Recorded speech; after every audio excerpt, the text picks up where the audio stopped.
All right. Hello, beautiful, bold women.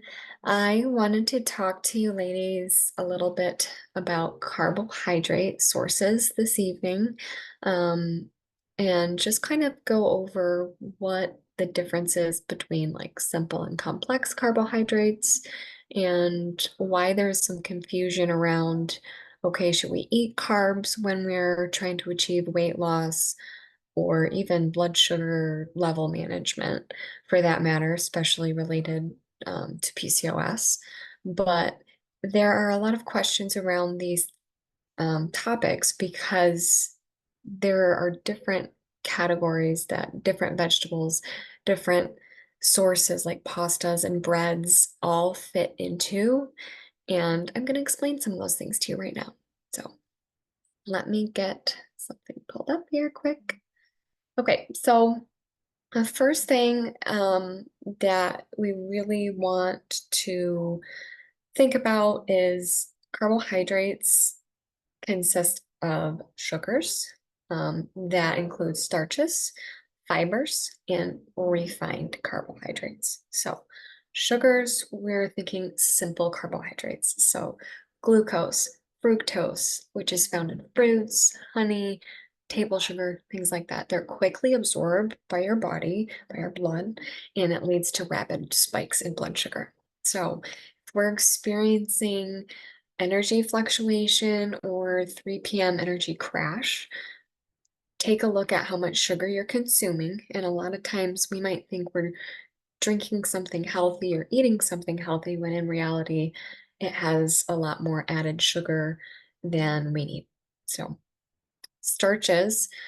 Starches are generally good, and complex carbs are good because they're made up of several sugar molecules. So these are found in foods like grains, legumes, starchy vegetables, and they take longer for your body to digest. So this is going to provide a more gradual release of glucose. So you're not going to get that instant rapid spike in your blood sugar.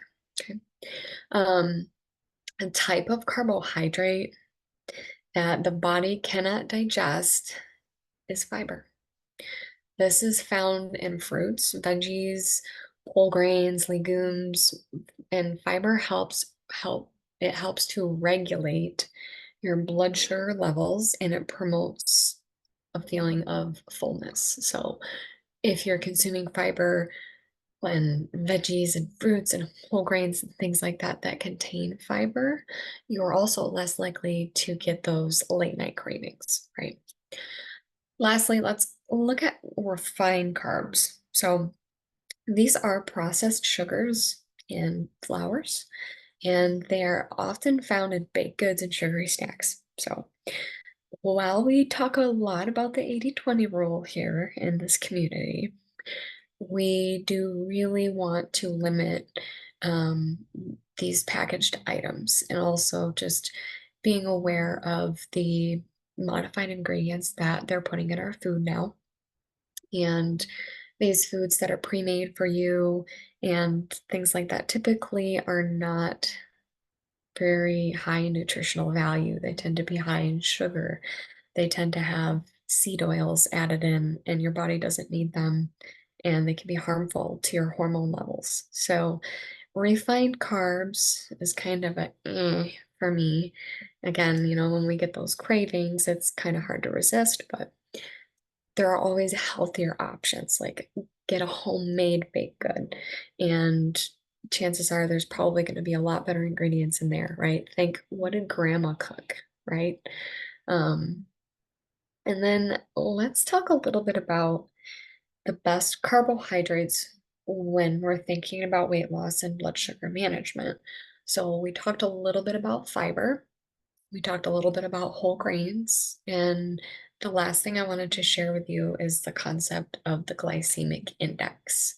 So, if you're not familiar with this, you can kind of go down the rabbit hole with that. There's quite a bit of information on this, but dietitians and nutritionists refer to the glycemic index a lot. So, fiber-rich foods, again, those whole fruits, veggies, legumes, whole grains, they're going to help to slow the digestion. We're going to avoid that high spike in blood sugar keeping our blood sugar levels nice and steady throughout the day, and we're going to increase the feeling of fullness. Win-win. Okay. Whole grains, that would be something like quinoa, brown rice, oats. Those are a lot better choices than refined grains because they're going to provide more fiber and therefore more nutrients for your body.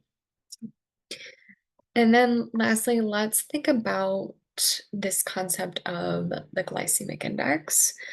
These foods are going to be most vegetables, legumes, and some whole grains. They're going to lead to a slower rise in blood sugar, making them beneficial for blood sugar management, for weight loss, and for optimal blood sugar control. Again, focusing on those fiber-rich whole foods is going to be the most effective, and avoiding those refined carbohydrates. Now, when we look at PCOS, the glycemic index gets a little bit more interesting. So if you're interested in talking to me a little bit more about the glycemic index or any of these other concepts that I just went over with you, please shoot me a message and we can always discuss it during your monthly check-in call or during one of the other weekly group calls. So thank you. Share in the chat one thing that you took away from this video. Have a great night.